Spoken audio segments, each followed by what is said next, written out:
이제 선택의 시간만 남았습니다. 곧 5세대 실손보험이 출시를 앞두고 있는데요. 5세대 실손이 출시되기 전 여러분이 어떤 선택을 하는지에 따라 노후의 미래가 완전히 뒤바뀔지 모릅니다. 오늘은 선택의 갈림길에 놓인 구독자 여러분들의 판단에 조금이나마 도움이 될 수 있는 영상을 준비해 봤는데요. 영상 끝까지 시청하시면 5세대로 전환이 유리할지, 전환하지 않고 기다리는 게 나을지, 아니면 4세대로 전환해서 시간을 버는 게 좋을지 냉정하게 짚어드리겠습니다. 딱 10분만 투자하시면 현명한 선택 하실 수 있으니까요. 끝까지 시청 부탁드리고 바로 시작하겠습니다. 먼저 실손보험의 세대별 보장 비교를 해드릴 건데요. 비교하는 이유는 간단합니다. 가입한 실손보험이 몇 세대인지에 따라 5세대에 대한 전략이 달라질 수밖에 없기 때문입니다. 주목할 점은 가입한 시기와 재가입 주기입니다. 잠시 화면을 멈추고 가입하신 보험증권 안에 실손 가입 시기를 꼭 확인해 주세요. 1세대는 2009년 9월 이전까지 가입한 실손으로 약제비 제외, 자기부담금 없이 100% 보장인 게 특징인 보험입니다. 문제는 2세대 실손부터인데요. 2009년 10월부터 2013년 4월 이전까지, 13년 4월 이후부터 3세대 이전, 17년 4월 전까지를 기점으로 5세대에 대한 전략이 완전히 달라지기 때문입니다. 오늘은 보장 차이에 대한 영상이 아니니까 재가입 주기만 초점을 맞춰 설명드리도록 할게요. 재가입 주기란 뭐냐? 기존 상품을 판매한 보험회사가 재가입 당시에 판매하고 있는 실손보험에 새로 가입하는 것을 말합니다. 쉽게 말해 내가 2013년 5월에 2세대 실손에 가입했다면 재가입 주기 15년이 지난 28년 5월에는 같은 회사가 당시 판매 중인 실손보험으로 강제 전환이 된다는 의미인데요. 그럼 가지고 있던 2세대 실손은 소멸되고 여러분은 당시 5세대를 판매 중이라면 5세대로, 6세대를 판매한다면 6세대로 실손을 옮겨 타야 하는 겁니다. 결론적으로 1세대부터 13년 4월 이전 2세대 실손 가입자분들은 보험료를 감당할 수 있다면 죽을 때까지 현재 보장으로 가져갈 수 있다는 의미이고요. 13년 4월 이후부터 3세대 실손까지는 가입 시점부터 15년 뒤에 4세대는 5년 뒤에 가입했던 실손 보험 상품으로 갈아타야 한다는 겁니다. 지금부터 총 3가지를 기준으로 5세대 실손에 대한 대처 방법 설명드릴 건데요. 첫 번째, 1세대부터 13년 4월 이전 2세대 가입자분들입니다. 말씀드린 것처럼 재가입 주기가 없어서 원하신다면 끝까지 가입한 보장을 유지할 수 있어요. 문제는 보험료고요. 이 표는 보험연구원이 발표한 실손 보험료 상승 추정치에 대한 예상 자료인데요. 3년 갱신 구실손이 1세대, 3년 갱신 표준화 실손 13년 4월 이전 1, 2세대라고 보시면 됩니다. 40세 남성이 1세대 가입 시 38,237원이던 보험료가 60세엔 약 25만원, 70세엔 약 66만원까지 오를 거라고 해요. 2세대도 가입 때는 40세 남성 기준 25,467원이던 보험료가 60세에는 약 17만원, 70세에는 약 44만원까지 인상이 된다고 보고 있죠. 물론 추정치이긴 해도 실제 보험료로 고민 중인 구독자님들과 상담하다 보면 허황된 얘기만은 아니더라고요. 한 달에 막 30만원, 50만원씩 보험료를 내고 계신 분들이 실제로 있으니까 말이죠. 결국 자기부담금이 0에서 10%밖에 안 할 만큼 보장이 좋은 1, 2세대 가입자분들은 최대 고민이 바로 5세대 전환 이전에 바로 보험료일 겁니다. 결론부터 말씀드릴게요. 1, 2세대 가입자분들은 내가 현재 병원을 자주 다니고 있는지를 보셔야 합니다. 병원을 자주 다닌다면 전환하시면 안 되겠죠. 반대로 1년에 병원 갈 일이 거의 없다는 분들은 전환을 검토해 봐야 합니다. 특히 5세대 실손이 나오기 전 4세대로 전환을 말이죠. 두 번째, 2세대부터 3세대 가입자분들입니다. 여기에 해당되는 분들은 어차피 15년 뒤면 원하든 원치 않든 강제로 전환이 이루어지죠. 아마 제일 빠른 13년 4월 이후 2세대 가입자분부터 순차적으로 전환이 이루어질 텐데요. 28년 전반기쯤 전환이 이루어지게 될 겁니다. 이런 분들은 현재 내고 계신 보험료와 건강 상태를 고려하시면 되는데요. 세 번째, 4세대 가입자분들입니다. 재가입 주기가 5년이기 때문에 가장 빨리 가입한 21년도 7월 이후 가입자분부터 26년 후반기부터 순차적으로 전환이 이루어질 거예요. 사실 4세대 가입자분들은 전환이 코앞에 다가와 있기 때문에 전환하고 말고가 중요하진 않습니다. 이분들에게 중요한 건 5세대 실손의 보장 내용일 거예요. 5세대 실손보험을 한마디로 요약하자면 보험료는 줄이고 자기 부담금은 높였다 라고 할 수 있습니다. 일단 급여 의료비인데요. 보시는 것처럼 입원 시 급여 자기 부담금은 20%로 4세대와 동일합니다. 외래 건보 본인 부담금률 부분이 새로 생겼죠. 이전에는 외래 의료비 중 20%와 병원급여 1만원, 상급 종합급 2만원 2만원 중 큰 금액을 빼고 돌려줬는데요. 예를 들어 외래 의료비로 병원에서 10만원이 나왔습니다. 10만원 중 20% 2만원과 병원급이니까 1만원, 이 중 큰 금액이 얼마죠? 2만원이죠. 그럼 의료비 10만원에서 2만원을 뺀 8만원을 돌려줄 수 있었는데요. 5세대부터는 여기에 건보 자기부담률이라는 게 새로 생겼습니다. 잘 이해가 안 되실 것 같아서 예시를 하나 드려볼게요. 비응급 환자가 응급실에 방문했을 때 건보 자기부담률이 90%라고 하겠습니다. 4세대라면 건보 부담률 관계없이 20%와 1에서 2만원 중 큰 금액을 빼고 돌려줬겠죠. 그런데 5세대부턴 건보료 자기부담금률 90% 또는 20% 또는 1에서 2만원 중 큰 금액을 빼고 돌려받게 됩니다. 4세대라면 8만원 받을 비응급 진료비가 5세대는 1만원만 받을지도 모른다는 거예요. 더 문제는 비급여인데요. 기존에는 급여특약, 비급여특약으로 나누었던 걸 중증특약 1과 비중증 특약 2로 바꾸었습니다. 중증 질환에 대해서는 4세대와 보장은 동일한데요. 주목할 부분은 특약 2, 비중증 비급여 항목입니다. 일단 보장 한도가 연 5천만원에서 1천만원으로 대폭 축소가 됐고요. 통원 보장도 회당이 아닌 일당 20만원으로 바뀌었습니다. 회당과 일당의 차이는 쉽게 말하면 하루에 여러 번 보장되는지 안 되는지의 차이인데요. 어떻게 하다 보니 하루에 병원을 여러 번 갔습니다. 각각 20만원씩 한도 내로 보장되겠죠. 그런데 일당이라면 무조건 통합해서 20만원 한도가 적용이 됩니다. 보장 한도뿐 아니라 자기부담금도 훨씬 늘어났는데요. 입원 시 50%, 즉 절반을 환자가 부담해야 하고 외래 시엔 50% 또는 5만원 중 큰 금액을 빼고 돌려받게 됩니다. 쉽게 말해 최소 5만원 이상부터 외래 보장을 해주겠다는 의미인 거죠. 그리고 3대 비급여 항목이 특약 2에 포함되어 있는데요. 도수치료, 체외충격파 치료, 증식치료, 비급여 주사제 등이 포함됩니다. 4세대에선 3대 비급여 항목으로 분리해서 각각 한도별 보장해줬지만 5세대부터는 아니에요. 이 3대 비급여 항목을 관리급여로 별도 분리한다는 얘기가 있긴 합니다. 본 광고는 심의 기준을 준수하였으며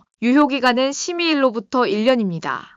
3대 비급여를 관리급여로 바꾸게 되면 국가가 가격, 진료 기준을 설정해서 치료의 적정성을 판단하겠다는 건데요. 이렇게 되면 의학적 효과가 불분명하다거나 일상생활에 지장이 없어서 굳이 안 받아도 됐다든가 하는 여러 이유로 보험금 지급이 거절될 수 있습니다. 이러한 3대 비급여 항목이 전체 지급보험 중 35.8%나 차지하고 있었다고 해요. 암치료로 1.6조 원 정도를 지급했는데 도수치료 등 근골격계 질환이 2.6조 원이라고 하니까 실손의 손해율이 큰 영향을 미쳤던 항목들이라고 볼 수 있습니다. 그래서인지 정부에서 3대 비급여에 대한 칼을 빼든 게 아닌가 싶고요. 지금까지 개인적 상황에 따른 실손보험 세대별 전환 시 유불리에 대해 알아봤습니다. 다시 한번 간략하게 정리해드리면요. 1세대부터 13년 4월 이전 2세대 가입자분들은 보험료 부담과 병원 이력을 고려해서 전환을 판단하시면 되겠습니다. 병원을 많이 간다면 유지를, 자주 안 간다면 5세대가 나오기 전에 전환하는 게 낫겠죠. 13년 4월 이후 2세대부터 3세대까지는 그대로 가지고 계시는 게 유리하다고 생각합니다. 다만 2030년 이전에 5세대, 6세대로 전환이 예정된 13년 5월부터 14년 11월까지 가입자분들은 전략적인 접근이 중요한데요. 1에서 2년 정도 5세대 전환을 늦추고 싶으시면 지금이라도 4세대로의 전환을, 그게 아니라면 보통은 그냥 가지고 있는 게 낫지 않나 싶습니다. 4세대 가입자분들은 어차피 5년 뒤 빠르면 26년 8월 정도부터 전환이 예정되어 있는데요. 문제는 아무래도 지금보다 보장이 줄어들 거기 때문에 부족한 보장을 메워주는 추가 플랜들도 대비해 두는 게 좋습니다. 일단 초반 논의된 내용과 다르게 1, 2세대 가입자분들의 5세대 전환은 자율적인 선택에 맡겨질 것 같은데요. 전환을 희망하는 경우 가입자에게 일정 보상을 지급하고 무심사로 계약 재매입을 할 계획이라고 합니다. 병원을 자주 다녀서 실손 청구가 많은 분은 해당 사항이 없을 것 같고요. 병원 이력이 적고 보험료 부담이 커서 4세대 전환을 할지 말지 고민하는 분들이라면 이 부분은 꼭 주목해 주시길 바랍니다. 지금 4세대로 전환하면 최소 2031년 2월쯤은 되어야 5세대로 전환이 될 거고요. 반대로 보상을 받고 넘기면 아마도 내년 정도부터 5세대 보장을 받게 될 겁니다. 보상과 보장 사이에서 잘 고민해 보시길 바라고요. 도저히 혼자서 결정을 못하겠다 싶으면 싶으신 분들은 보험설계사 김사부에게 연락 주시면 개인의 상황, 재정 상태, 보험료, 보험 분석 등을 통해 도움드리도록 하겠습니다. 저희 보험설계사 김사부에서는 불필요한 보험료의 부담을 줄이고 최소한의 보험으로 최대의 든든함을 느낄 수 있도록 32개 보험회사의 객관적인 통계 자료를 분석해 한 분 한 분 상황에 맞춘 합리적인 설계를 보장부터 청구 관리까지 도와드리고 있는데요. 아래 번호로 언제든 연락 주시면 꼼꼼한 상담 도와드리도록 하겠습니다. 또 그동안 보험에 대해 궁금했던 내용들 댓글로 남겨주시면 향후 컨텐츠 제작에 참고하여 자세히 알려드릴 테니까요. 댓글 많이 남겨주시면 감사하겠습니다. 오늘 영상이 도움이 되셨다면 구독과 좋아요 한 번씩 부탁드리고요. 끝까지 시청해주셔서 감사합니다.